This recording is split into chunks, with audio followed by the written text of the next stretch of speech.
People don't understand that there's a huge difference between feminism in the academy and feminism on the ground. And if people understood feminism in the academy, they'd realize how dangerous it is. But the problem is that discursively, what feminism has done, it's very clever, just like other movements have been very clever, is that they've managed to claim responsibility for every good thing done for women anywhere. So it's actually very difficult to detect what's wrong with feminism if you're looking at the goods that it promises to obtain, right? It even like goes so like, morally amorphous to say it's like, well, we can be international feminists and intersectional feminists and like, support women's upliftment, whatever that might mean in the Muslim world versus the Western world versus whatever. So if you're looking at it from that angle, it's tricky, and at first it doesn't look problematic, but we'll get back to that.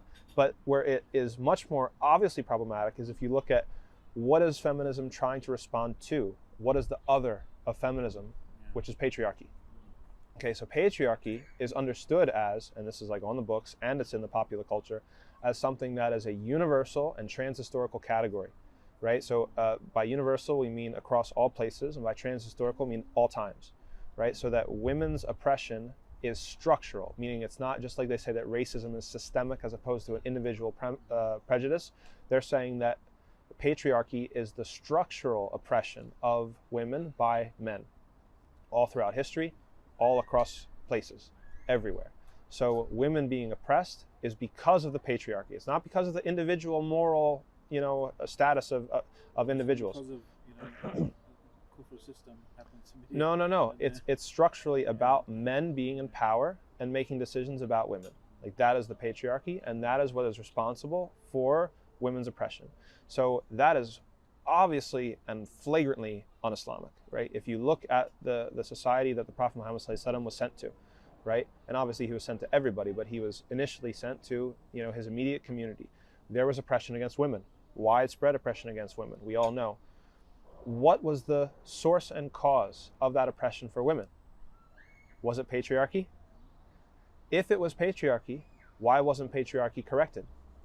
Why didn't Allah subhanahu wa ta'ala send down the Prophet with something to fight the patriarchy? Kind of an anachronism, isn't it? It's extremely an anachronism, which is why we have to particularize. You're holding history, the history of every people's ransom to the, the analysis of, or the ideas of, to the ideas of that, what you came along and discovered. Yeah, no, exactly. Which they'll pretend that it's not that, and that's where you get intersectional feminism and third world feminism and whatever. But that's what it is at the end of the day, right? No matter whatever window dressing they put on it.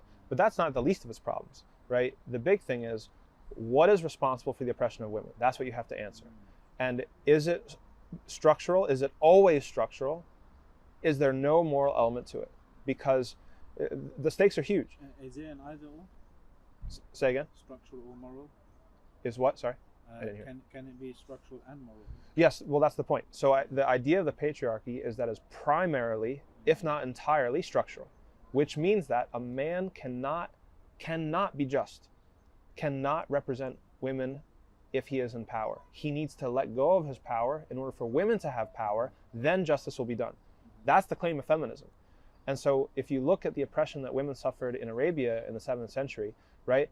Women came to the Prophet ﷺ to complain about oppression that was happening, even after Islam started to be spread, right? What did the Prophet ﷺ do? It's not a feminist point. People, don't understand these things, what they mean. They'll say, oh, well, they were able to complain directly to the Prophet ﷺ, and this is feminism. This is not feminism. Feminism would say that the Prophet ﷺ had to vacate power and let a woman take over. Or, at the very least, feminism would say that the Prophet ﷺ would have to appoint women to positions of power so that they would be represented, so that then they could have justice done by them. Feminism precludes the possibility that men can justly represent and rule over women. Is that all feminism? Yes, it is. There's other differences if you get into sex positive versus, the folks who are against sex positivism or even abortion or other stuff. There's various different strains and controversies within feminism, but this is a lowest common denominator of feminism, the patriarchy and the conception of the patriarchy, right? The patriarchy is, a universal, transhistorical, and even like ubiquitous, we could even say. Can someone be a feminist and still and think of the patriarchy as not necessarily that No, existence. I don't think so.